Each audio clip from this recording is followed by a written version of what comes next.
गौतम बुद्ध ने कहा था कि एक खूंखार जंगली जानवर की तुलना में एक दुष्ट मित्र से ज्यादा डरना चाहिए, क्योंकि जानवर तो सिर्फ आपके शरीर को नुकसान पहुंचाता है, लेकिन एक कपटी और धोखेबाज मित्र आपकी बुद्धि को नुकसान पहुंचाता है। एक बुरा मित्र ही आपको ऐसी दशा मिला सकता है जहां आपको लगने लगेगा कि ये दुनिया बहुत बुरी है, अब यहां जीकर भी क्या फायदा है। और ऐसा तब होता है जब आपके साथ विश्वासघात होता है, आपको धोखा दिया जाता है, और धोखा भी उसी व्यक्ति को मिलता है जिसने दूसरे पर अंधा विश्वास किया हो। कभी भी हम किसी पर एकदम से भरोसा नहीं करते, भरोसा धीरे धीरे बढ़ता है, लेकिन एक समय आने के बाद ये भरोसा इतना मजबूत हो जाता है कि हम उस व्यक्ति के लिए अपने आंख, कान और दिमाग सब बंद कर लेते हैं।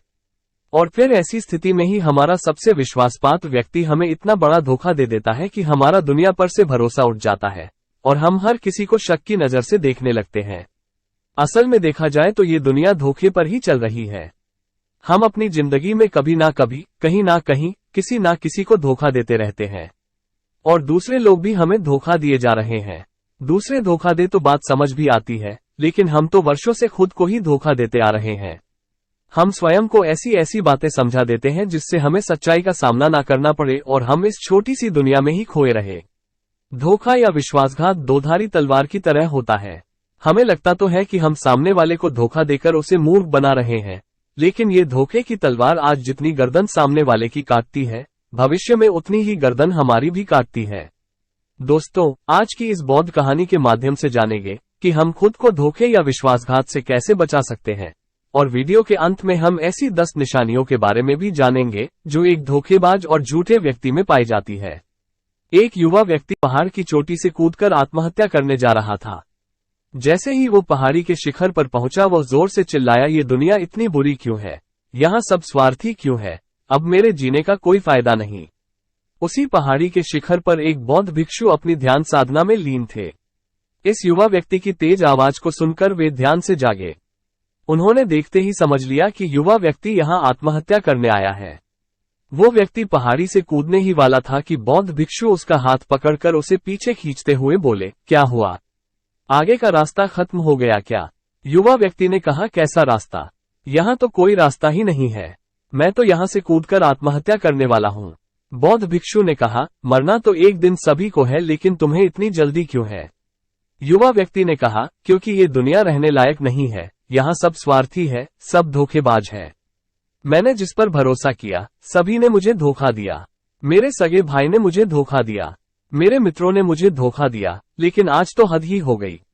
मेरी पत्नी ने भी मुझे धोखा दे दिया, वो एक अमीर व्यापारी के साथ चली गई। इतने सारे धोखे मिलने के बाद अब मेरा इस दुनिया में जीने का कोई मतलब नहीं है। इस स्वार्थी दुनिया में कोई भी भरोसे के लायक नहीं, इसीलिए मैं आत्महत्या करने जा रहा हूँ। बौद्ध भिक्षु ने कहा, क्या तुम स्वार्थी नहीं हो? क्या तुम पर भरोसा किया जा सकता है? व्यक्ति ने कहा, मैंने आज तक किसी को धोखा नहीं दिया, किसी के साथ विश्वासघात नहीं किया। आप चाहो तो मेरे गांव में जाकर भी पूछ सकते हो। लोग ही अक्सर मेरा फायदा उठाते रहते हैं, लेकिन मैंने आज तक किसी के साथ बुरा नहीं किया। बौद्ध भिक्षु ने कहा, मैं तुम पर भरोसा नहीं कर सकता। तुम्हें मुझे ये सिद्ध करके दिखाना पड़ेगा कि तुम एक स्वार्थी व्यक्ति नहीं हो। व्यक्ति ने पूछा, ये सिद्ध करने के लिए मुझे क्या करना पड़ेगा? भिक्षु ने कहा, तुम्हें अगले 1 साल तक मेरे साथ मेरे आश्रम में रहना पड़ेगा, तब जाकर मैं जान पाऊंगा कि तुम एक ईमानदार व्यक्ति हो या फिर तुम भी दूसरों की ही तरह स्वार्थी और धोखेबाज हो। व्यक्ति ने कहा, ठीक है, मैं आपके साथ आपके आश्रम में 1 साल तक रहूंगा और खुद को सिद्ध करके दिखाऊंगा। बौद्ध भिक्षु उस युवा व्यक्ति को अपने साथ अपने आश्रम में ले आए और उसे अपना शिष्य बना लिया। अगले दिन सुबह होते ही बौद्ध भिक्षु ने उस शिष्य को अपने पास बुलाया और कहा, मुझे तुम पर भरोसा तो नहीं है, लेकिन फिर भी तुम जाओ और भिक्षा मांग कर लाओ, तब तक मैं तुम्हारे दूसरे गुरु भाइयों को शिक्षा देता हूँ। शिष्य ने गुरु को प्रणाम किया और भिक्षा मांगने के लिए चल पड़ा। उसने आज से पहले कभी भिक्षा नहीं मांगी थी, इसलिए उसे भिक्षा मांगने में बड़ी तकलीफ हो रही थी। उसके मुंह से भिक्षा के लिए शब्द नहीं निकल रहे थे। उसका अहंकार उसे भिक्षा मांगने से रोक रहा था, लेकिन उसके अंदर एक अहंकार और उमड़ रहा था, गुरु को गलत सिद्ध करने का अहंकार। इसलिए उसने भिक्षा मांगी और उस भिक्षा को लेकर वापस गुरु के पास पहुंचा। उसके हाथ में भिक्षा देखकर गुरु ने कहा, तुम कुछ तो भरोसे के लायक हो। मुझे लगा था कि तुम भिक्षा नहीं मांग पाओगे, लेकिन तुमने मुझे गलत सिद्ध कर दिया। आओ मेरे साथ मेरी कुटिया में चलते हैं, वहां मैं तुम्हें कुछ दिखाना चाहता हूँ। गुरु शिष्य को अपने साथ अपनी कुटिया में ले गए। वहां कुटिया में ऊपर एक मटकी लटक रही थी। गुरु ने मटकी की ओर इशारा करते हुए कहा, उस मटकी को देख रहे हो, उसमें जहर रखा हुआ है, और जहर भी ऐसा है कि अगर किसी को दे दो तो व्यक्ति बड़े आराम से मर सकता है, और किसी को पता भी नहीं चलेगा कि उसकी मौत कैसे हुई। युवा शिष्य ने कहा, लेकिन गुरुदेव आप इसे मुझे क्यों बता रहे हैं? बौद्ध भिक्षु ने कहा, मैं बस तुम्हें सावधान कर रहा हूं कि कभी इसे गलती से खा मत लेना। कुछ दिनों बाद गुरु अपने शिष्यों के साथ एक जंगल से गुजर रहे थे, तभी कुछ जंगली लुटेरों ने अचानक उन पर हमला कर दिया। सभी शिष्य अपनी अपनी जान बचाकर इधर उधर भागने लगे, लेकिन ज्यादा उम्र होने की वजह से गुरु नहीं भाग पा रहे थे। ये बात उस युवा शिष्य से अनुभव की और वह बहादुरी का प्रदर्शन करते हुए अपने गुरु को डाकू से बचाकर आश्रम तक सुरक्षित ले आया।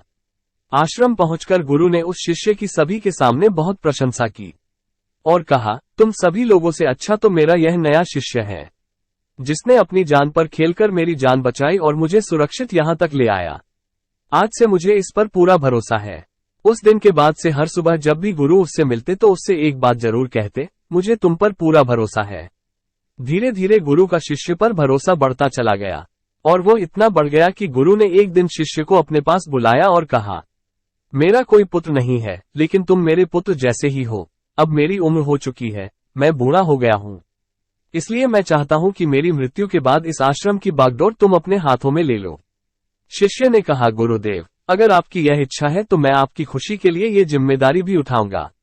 इतना कहकर शिष्य वहां से चला गया। कुछ दिनों बाद गुरु बीमार पड़ गए, तो उन्होंने आश्रम के सभी शिष्यों को बुलाकर ये घोषणा कर दी कि मेरे बाद इस आश्रम का संचालन ये युवा शिष्य करेगा। वो जल्द से जल्द आश्रम को अपने कब्जे में लेना चाहता था। वो हर सुबह गुरु के पास जाकर यही देखता कि गुरु के स्वास्थ्य में कोई प्रभाव पड़ा है या नहीं, लेकिन गुरु का स्वास्थ्य तो दिन प्रतिदिन अच्छा होता जा रहा था। अब तो उसके सब्र का बांध भी टूटने लगा। उसके रातों की नींद चली गई। वो हर समय यही सोचता रहता कि कैसे गुरु को रास्ते से हटाया जाए और किसी को पता भी ना चले।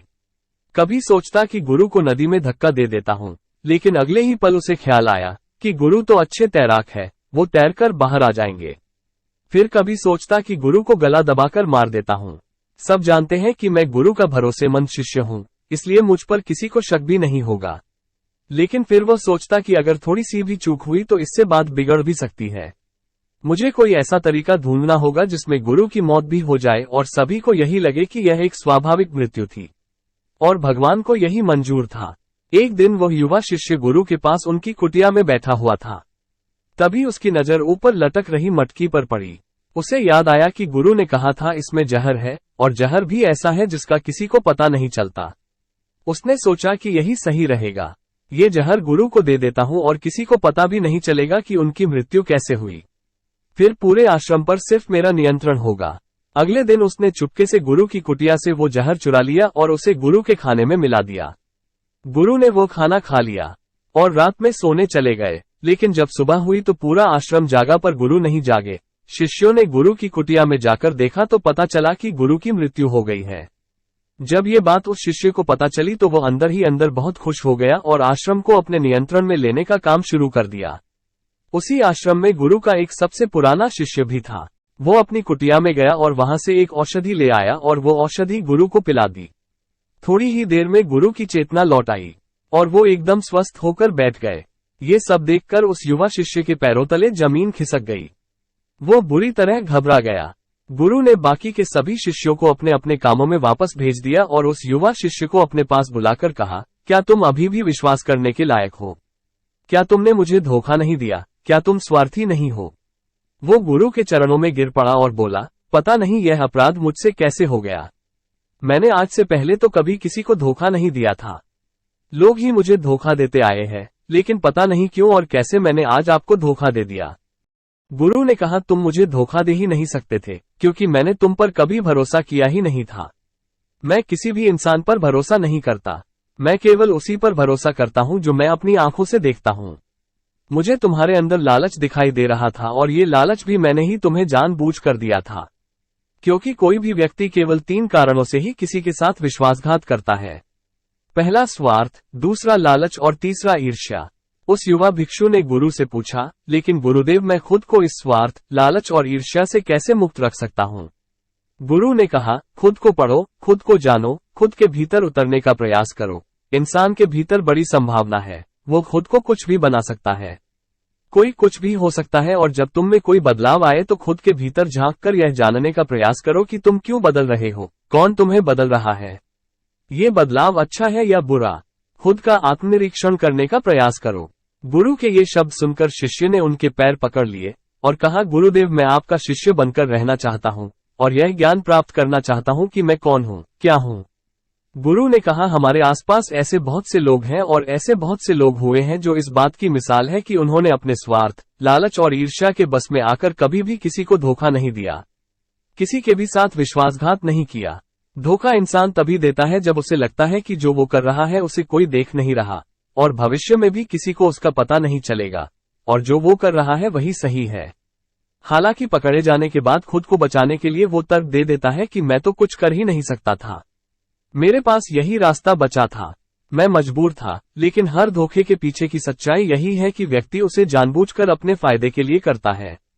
गुरु ने शिष्य की आंखों में देखते हुए कहा, याद रहे, हम जब भी किसी को धोखा देते हैं तो हम उसकी आंतरिक चेतना को ठेस पहुंचाते हैं और वो इतनी बुरी तरह आहत हो जाता है कि उसका किसी पर भरोसा नहीं रह जाता और वो अंदर से बहुत दुखी और खुद को बड़ा अकेला महसूस करने लगता है।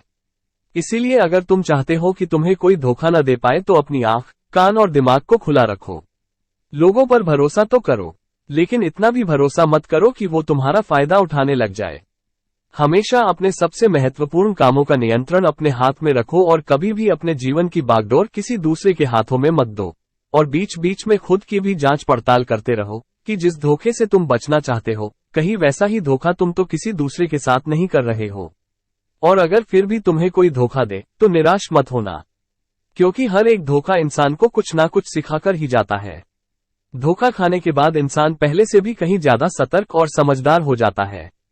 इसीलिए सिर्फ एक धोखे की वजह से खुद की जिंदगी को बर्बाद मत करो और इसे एक सीख समझकर आगे बढ़ जाओ। गुरु ने आगे कहा, ये 10 निशानियां हैं एक धोखेबाज इंसान की, एक चालाक इंसान की, जो तुम्हें धोखा दे सकता है, तुम्हारे मन की शांति तक छीन सकता है और तुम्हें निराशा के गहरे सागर में डुबोकर तुम्हारी जिंदगी तक खत्म कर सकता है। पहली निशानी, जो इंसान धोखेबाज होगा, झूठा होगा, वो तुमसे सब कुछ छिपाएगा जो तुम्हें उसके बारे में दूसरे लोगों से पता चलेगा और जब तुम पूछोगे तो बोलेगा कि बताना ही भूल गया।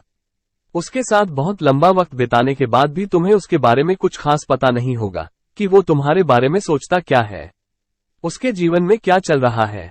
तुम हमेशा उसके बारे में दुविधा में ही रहोगे क्योंकि वो तुमसे हर एक बात छिपाएगा, क्योंकि वो एक सच्चा इंसान है ही नहीं।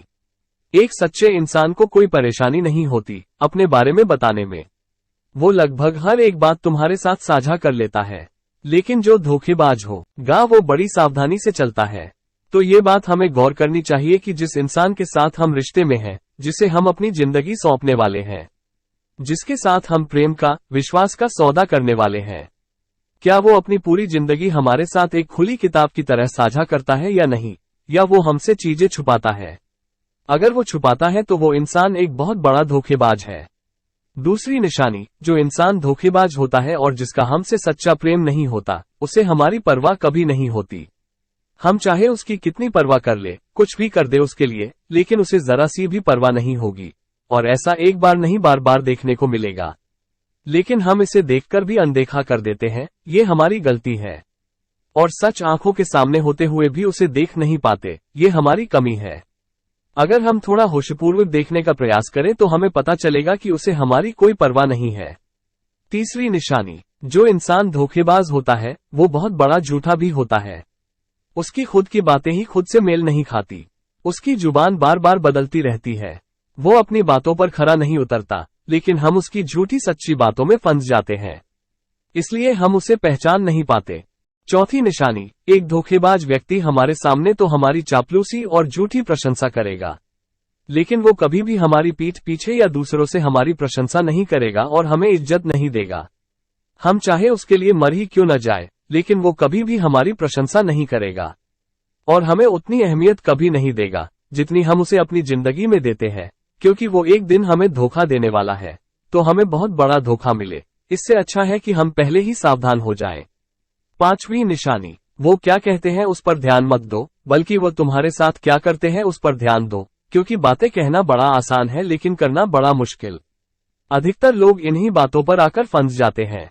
इसलिए चाहे वो तुमसे कितनी बातें करे, कितने ही वादे करे, लेकिन जब तक वो उन्हें करके ना दिखाए, भरोसा मत करना।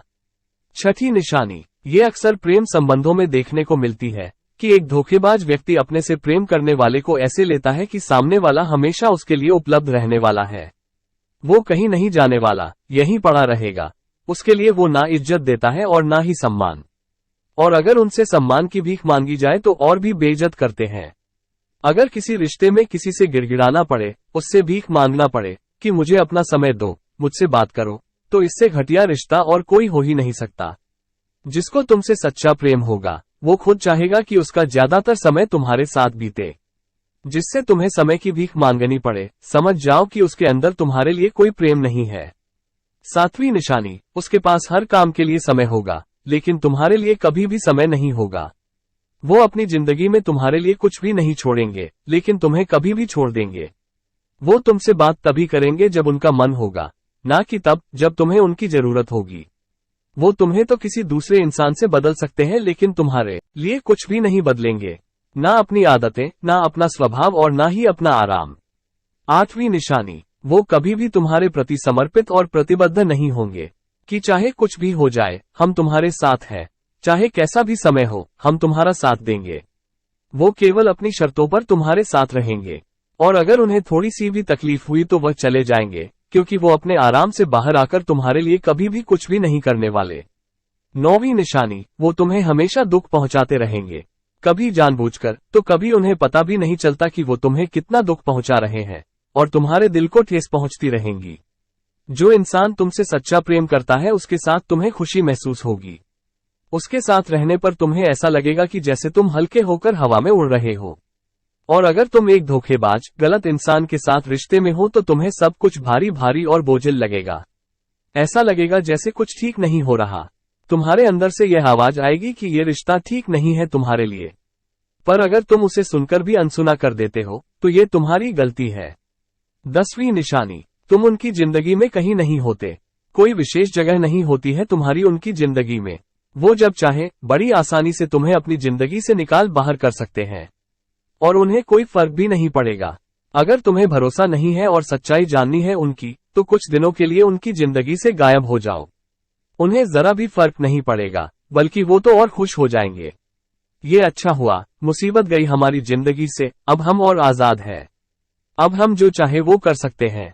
दोस्तों, अगर आप भी ऐसे इंसान के साथ रिलेशनशिप में हैं, तो होश में आ जाइए और जितना जल्दी हो सके इस रिश्ते से बाहर आ जाइए। यकीन मानिए, ऐसे रिश्ते से बाहर आकर आपको शांति, सुकून, प्यार सब मिलेगा। और क्या सिर्फ वही एक इंसान है इस दुनिया में? आप एक बुरे इंसान को छोड़ेंगे तो 10 अच्छे इंसान आएंगे आपकी जिंदगी में, जो आपको सम्मान देंगे। पर जब तक आप ऐसे झूठे इंसान के साथ जुड़े रहेंगे, आपको दूसरे अच्छे इंसान दिखेंगे ही नहीं। लेकिन जैसे ही आप ऐसे धोखेबाज इंसान को छोड़ेंगे, आपकी जिंदगी में अच्छे इंसान आने शुरू हो जाएंगे। एक बात और, आजकल जिन लोगों के साथ रिलेशनशिप में, प्यार में धोखा होता है, वो कहते हैं कि प्यार व्यार कुछ नहीं होता, सब कुछ धोखा होता है। आजकल सब कुछ झूठ है, लेकिन ये पूरी तरह सही नहीं है। वो इंसान जिसने आपको धोखा दिया वो प्यार का मतलब नहीं जानता था। पर आज भी दुनिया में ऐसे बहुत से लोग हैं जो प्यार करना भी जानते हैं और उसे निभाना भी जानते हैं। जिन जिन लोगों के साथ धोखा हुआ वो तो अपनी तरफ से सच्चा प्यार कर ही रहे थे ना। प्रेम तो ईश्वर का वरदान है और प्रेम पर ये दुनिया टिकी है। अगर एक गलत इंसान आपके प्रेम को नहीं समझ पाया, तो इसका मतलब यह नहीं कि इस दुनिया में प्रेम ही नहीं है। ये दुनिया प्रेम से ही चलती है। ये हंसती नाचती दुनिया प्रेम करने वालों के बदौलत ही है। और अंत में एक बात और, दोस्तों, अगर आपको अपने परिवार वालों से धोखा मिला या फिर आपको कोई गलतफहमी हो गई हो, तो कोशिश यही करिएगा कि आप लोग एक दूसरे की बातों को समझें, एक दूसरे को जाने और एक दूसरे को माफ करें। क्योंकि दोस्तों, आपको बहुत सारे लोग मिल जाएंगे, लेकिन आपके परिवार जैसे लोग आपको पूरी दुनिया में कहीं और नहीं मिलेंगे। हाँ, उनकी बात अलग है जो आपके परिवार से थोड़ा बाहर के लोग हैं, जैसे आपका मित्र, कोई दूर का सगा संबंधी या फिर कोई पड़ोसी।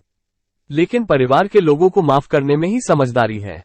दोस्तों, मुझे उम्मीद है कि आपको वीडियो पसंद आई होगी। यदि हाँ, तो चैनल को सब्सक्राइब करना न भूलें। धन्यवाद।